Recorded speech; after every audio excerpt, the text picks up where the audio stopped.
Hello everybody, I'm David Schuster, and today we're diving into a fascinating piece of video footage featuring Minnesota Governor Tim Walz. In this clip, you will see Walz engage with a group of young voters whose attitudes were profoundly shifted by a political debate. We'll react to this moment and explore its broader implications for voter engagement and political activism, so let's get into it. This guy was undecided, so was this guy, and they're both coming out for you. I think I'm decided now. Matters. So I took him to the debate watch party, and that just flipped like that. Yeah, I mean, they were apathetic, and that's, it's not about agreeing on every single issue. It's about that core belief. And I said, this whole idea that you can't agree that the election was fair, this whole idea that people should have personal freedoms, which is kind of like the politics are turning over. Yeah, nice meeting you all.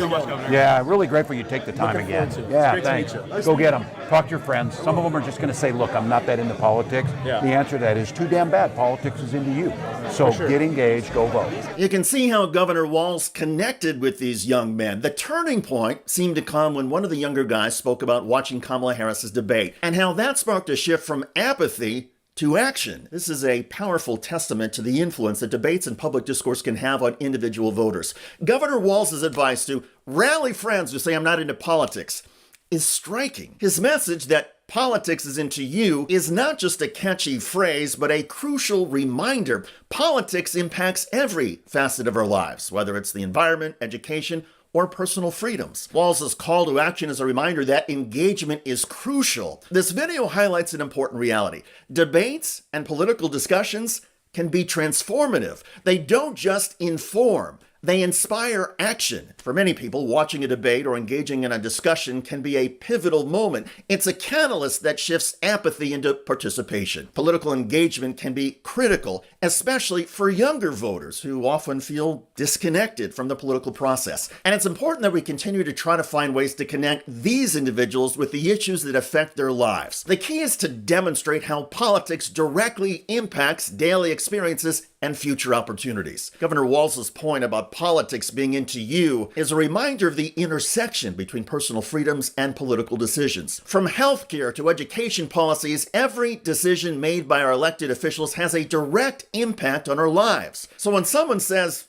they're not into politics, it's essential to show them how politics is indeed interested in them. It's especially notable to see not just young voters, but male voters specifically shifting their support to Kamala Harris in response to Trump's debate performance. Many of these young men who might have been turned off by the confrontational and often childish tone of Trump's debates found Harris's demeanor and focus on policy refreshing. This shift highlights how crucial debate performances are in shaping public opinion, especially among people who might have been previously disengaged or disillusioned. It underscores a broader trend where political discourse is not just about politics, but also about the character and professionalism of the candidates. Influencing voter preferences is significant in many ways. And by the way, in the wake of the debate, those preferences have shifted. All the polls show that Kamala Harris has gained ground nationally and in each of the key battleground states. Plus, states that previously looked out of reach for Democrats, including Iowa and Florida, are now much closer. The bottom line is that Donald Trump is losing voters and Kamala Harris is gaining them. And a key problem for Democrats with Joe Biden, that he seemed to be suffering from cognitive decline, is now a problem for Republicans with Donald Trump. Yeah, I mean, look, it all comes down to mental state and being able to deal with challenges. All right. So mental sharp and can deal with challenges. Look at this. Back in the post-June debate, right? Look at that. 52% of voters said that, in fact, Trump was mentally sharp and can deal with challenges. Look at the Joe Biden number. It was just 26%. Now, look at the difference here. Look at this. 58% in the post-September debate poll said that Harris was mentally sharp and can deal with challenges. Trump's number actually dropped below 50%, down to just 46, so that 52 to 46. So this was the big change that I think a lot of Democrats are hoping for when they switched out Biden for Harris. It came down to mental sharpness, and the bottom line is the clear majority of voters believe that Kamala Harris is mentally sharp and deal with challenges, and the number for Trump, that declined by 6 points between post-June and post-September. I think that's a very welcome sign for Democrats. So on the top line, maybe not so much movement nationally, but underneath the hood, I think Democrats really have to like what they see. And a growing number of voters are seeing, thanks to the Harris-Trump debate, that Donald Trump is chaotic, not credible, and angry. This was also the dynamic in 2020 when Trump lost to Joe Biden. Biden's happy warrior personality and detailed command of policy issues were stark differences with Trump. Plus, in the midst of a global pandemic, Americans seem to be looking for a calm, steady hand, as opposed to the bombastic and unpredictable nature of Donald Trump. In their final debate, Trump claimed the pandemic was over. Biden responded with, "There's not a scientist in the world that thinks it will be over soon." Biden's reality and credibility crushed Trump's hyperbolic and wild salesman approach. And Biden beat Trump by 7 million votes. Trump challenged the results, lost in every court, and then inspired his supporters to try and block the certification on January 6, 2021. That stain on America's history of peaceful transition of power still haunts many voters. And Trump's ranting about the 2020 election, even in the last debate with Kamala Harris, served as a reminder that Trump is still a wild card when it comes to accepting outcomes or facts he does not like. And to this day, there are a huge number of moderate and independent voters who believe Trump is not mentally equipped to handle the responsibilities of being president. And with Kamala Harris showing in the debate that she is smart, knows the issues, and checks all the boxes of being presidential, Harris is winning, Trump is losing, and even previously disengaged voters are participating in the political process. I think I've decided now that matters. So. I'm David Schuster. Thanks for joining us. Has Donald Trump seemed a little glitchy lately? Kamala Harris, have you heard of her?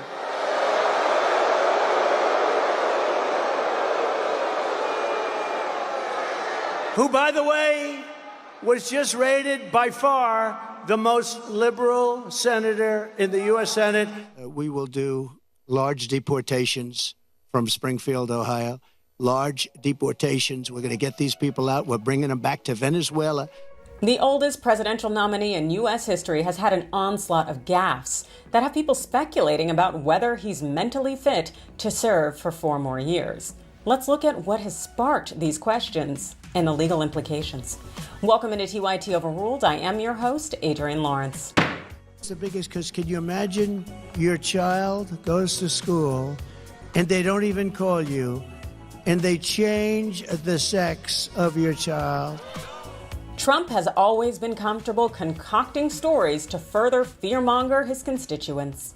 Crazy. It's like a takeover of our country by people that are coming in, and they're coming in with guns, or they're getting guns after they get in. They have the most powerful weapons you can have. She's already talking about bringing back the draft. She wants to bring back the draft and draft your child and put them in a war that should never have happened. He's also never been particularly eloquent, articulate, or simply respectful for that matter. You can say Kamala, you can say Kamala. I said, don't worry about it. It doesn't matter what I say. I couldn't care less if I mispronounce it or not. I couldn't care less. Graffiti all over those beautiful marble columns, swastikas. Shifting production to Thailand. But something seems to have shifted somewhat recently when it comes to Trump, leaving many to speculate that the 78-year-old GOP presidential candidate is maybe on the mental decline. Residents are reporting that the migrants are walking off with the town's geese. They take in the geese. You know where the geese are? In the park, in the lake. You saw it. Although Trump forever maintains that he is in peak condition all around, his behavior has been raising questions as to his mental fitness for some time now. For instance, this time last year, many called attention to a seemingly confused Trump short-circuiting during a live speech, appearing to believe that Jeb Bush was president and had gotten us into the Iraq War. So we start in Iowa, we go to New Hampshire, we come down here. You know, the beauty was when I came here, everyone thought Bush was going to win. And then they took a poll and they found out Trump was up by about 50 points. Everyone said, what's going on right here? They thought Bush, because Bush supposedly was a military person. Great. You know what? He was a military. He got us into the Middle East. How did that work out, right? But they all thought that Bush might win. Jeb. Remember Jeb? He used the word Jeb. He didn't use the word Bush. I said, you mean he's ashamed of the last name? And then they immediately started using the name Bush. Never forget it. Just this week, Trump renewed concerns over his cognitive ability for office when, during a discussion on energy renewal, he said Bagram was in the U.S. state of Alaska. It's a military base in Afghanistan. Having so much money coming out of the energy, we just have the best. We have Bagram in Alaska. They say it might be as big, might be bigger than all of Saudi Arabia. I got it approved. Ronald Reagan couldn't do it. Nobody could do it. I got it done. Trump also seems to be pulling names out of thin air that simply do not exist and are in no way related to reality. The failing New York Times today reports this vicious Venezuela prison gang is, quote, SNCC. I attribute to ICE and Border Patrol. They're incredible people. Not only is Comrade Howard, I mean, if you take a look at this. With the polls showing that this will be a tight race between Trump and Democratic nominee Kamala Harris, we should discuss the possibilities if Trump takes office only to have cognitive decline. The 25th Amendment outlines 2 paths for replacing a president on account of disability or inability to serve. Option 1 is if the president knowingly bows out due to an unanticipated or anticipated disability. Reagan, Bush, and Biden have pulled this lever when undergoing anesthesia. But if the president isn't all there in the head and won't step down, there's always a second option, but it is a process. To declare the president unfit, the vice president and a majority of either the president's cabinet or another body that's established by law, like a presidential disability review group, they must agree that he's unfit, and then send a message to the president pro tem and the Speaker of the House to that effect. After doing this, the vice president immediately takes power. But it's not over. If the president objects, claiming to be fit for office, well, then the VP and the majority of the cabinet or that body has 4 days to submit a declaration to Congress to the contrary. Then it requires a 2/3 vote of Congress to decide within 21 days that the president is not unfit to serve. But until then, the VP would stay in power. Now back to our hypothetical.